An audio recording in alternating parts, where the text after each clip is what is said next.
किसी जंगल में चार चोर रहते थे। वे चारों मिलकर चोरी करते और जो भी सामान उनके हाथ लगता उसे बराबर बांट लिया करते थे।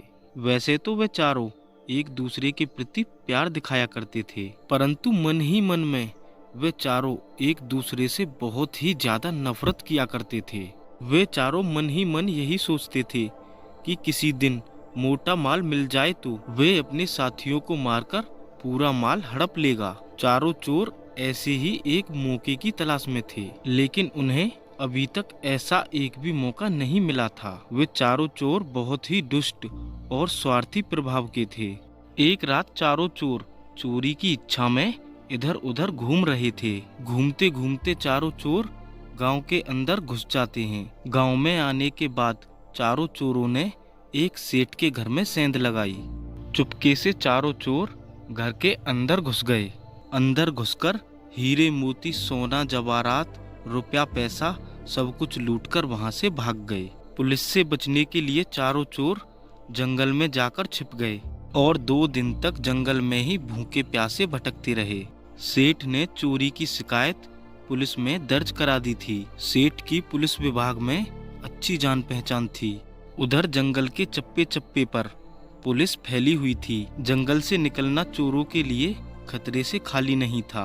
चोरों की इच्छा थी कि कुछ दिन और जंगल में ही छिपें, मगर धीरे धीरे उनके पास से खाने पीने का सभी सामान खत्म होता जा रहा था। कुछ दिन तो भूख बर्दाश्त की, लेकिन जब भूख बर्दाश्त करना संभव न रहा तो उन्होंने शहर से खाना मंगाने का निश्चय किया। उन्होंने आपस में सलाह मिलाई कि 2 लोग बाजार से खाना लेने के लिए जाएंगे और 2 लोग सामान के पास यहीं जंगल में ही रुकेंगे। आपस में सलाह करके 2 लोग शहर चले गए ताकि वहाँ की स्थिति का पता चल सके और अपने साथियों के लिए भोजन ले आएं। शहर जाकर उन्होंने भरपेट खाना खाया और शराब पी। उसके बाद उन्होंने योजना बनाई कि वे अपने दोनों साथियों को मारकर सारा माल खुद हड़प लेंगे।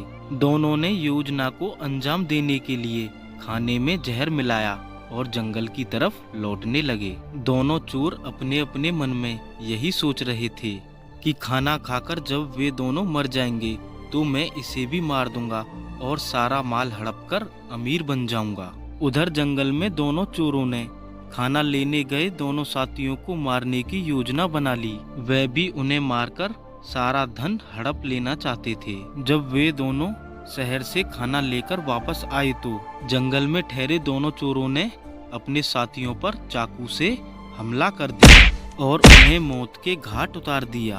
अपने साथियों की बेरहमी से हत्या करने के बाद वे दोनों चोर आराम से खाना खाने के लिए बैठ गए। खाने में पहले से जहर मिला होने के कारण वे दोनों चोर भी तड़प तड़प कर वहीं मर गए। तो दोस्तों, इसीलिए कहते हैं कि बुरे का अंत भी हमेशा बुरा ही होता है। जैसी करनी वैसी भरनी।